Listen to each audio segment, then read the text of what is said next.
morning, travelers. I'm assuming this is the first time you've met me in person.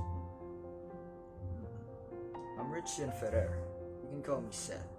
I'm a university student and I work for free. I'm joking.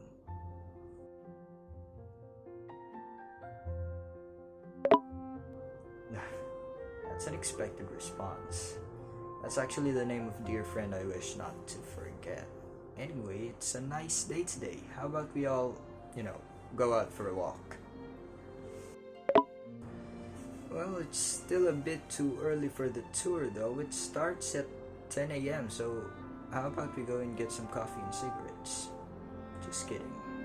Cigs are a no-no.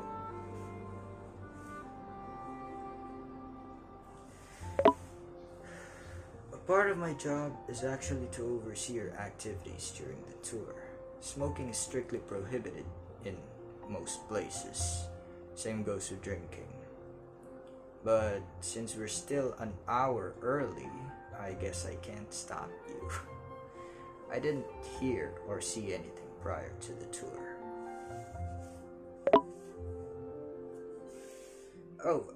Since we're about to go out now, I should be handing these to you. That bag will help you before and during the tour. I'll be taking those back after the tour.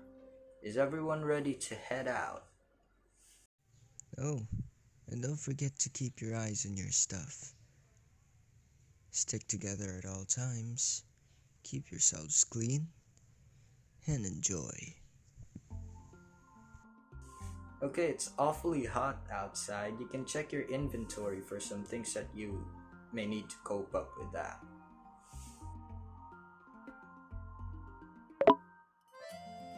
Great, now we're good to go.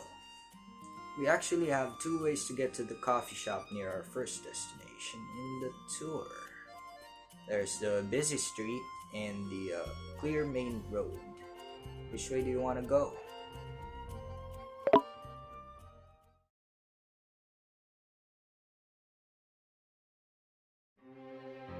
We are currently in Muralla Street. The walls that you're seeing here envelope the entire In-tour-amuros, thus calling this place the Walled City. Well, here's a not actually fun fact. This place was once reduced to ruins during the Battle of Manila back in the mid-20th century. Your ancestors, the Americans, helped mine in order to liberate the capital from the Japanese back then. We should be near our next landmark in a while. I can already see my university from here. Let's check it out.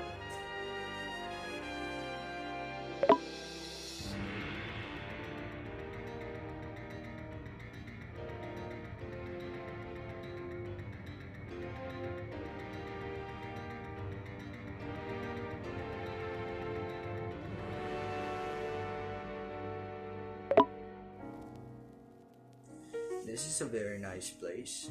The ambience is better at night. I went to this place once with an old friend. I was too broke, so I only bought a cup of coffee. Come with me. I'll show you something nice. See that church over there? That'll be our first destination for today. If you're ready to go, kindly double check your stuff before we head out.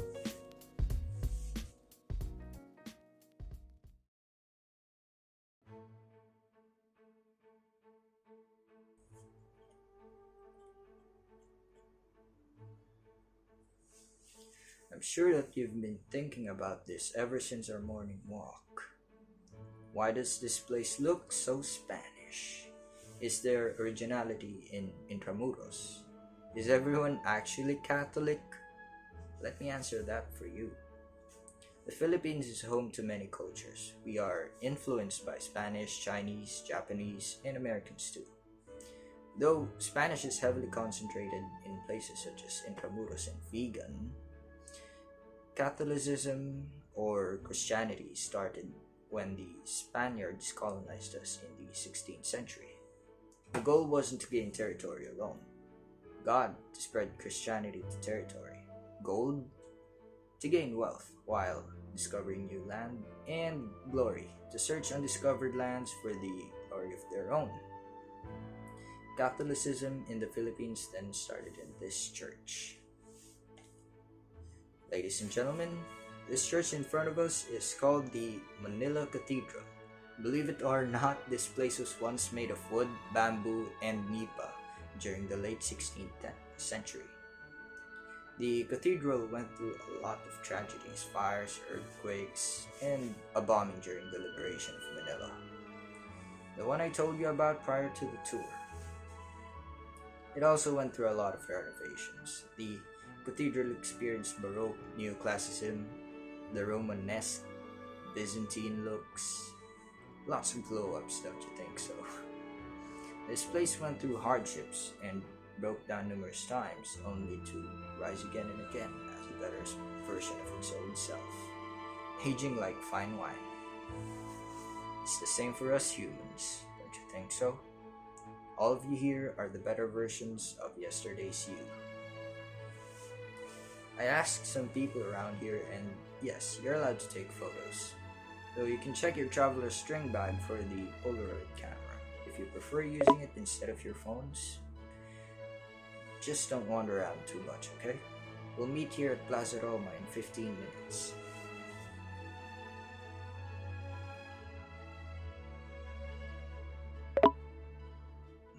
You're back early.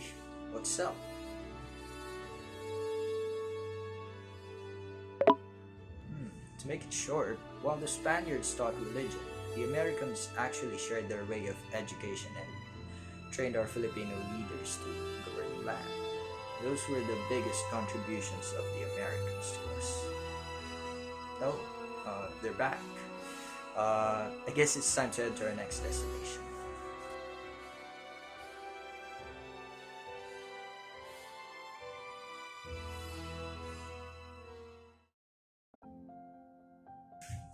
Travelers, this is the Kaisa Heritage Center. Before we enter the premises, I'd like to say that this place houses the Bahay Chinoy and the Chiben Sea Library, which talks about the Chinese and their experiences in the Philippines. Question: is there a Chinese American among us? Well, that's a wonderful coincidence. I actually have Chinese blood too. I'm a Filipino Chinese born and raised here in the Philippines. Well then, shall we take a look inside? The Chinese began trading with my ancestors ever since the 10th century, thus coming first to the land before the Spaniards. The trading continued even during the Spanish colonization. In fact, more Chinese merchants even came to the land during this era, serving as a boost in the Spanish economy. The American period then came and gave more opportunities for the Chinese to grow economically. They are excellent in adapting to economy indeed. Then followed the Japanese occupation, where the Chinese, Filipinos, and Americans fought side by side against the Japanese for freedom. The Chinese have been the Filipinos' trade partners for quite a long time already, and that's what makes them significant in the Philippines' history.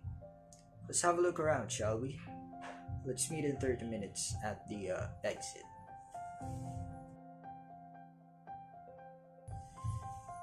I guess that's all for our tour today. I'll be taking the traveler's string bags in. How about we go and get something to eat before I take everyone back at the hotel? Since everyone agreed, let's go.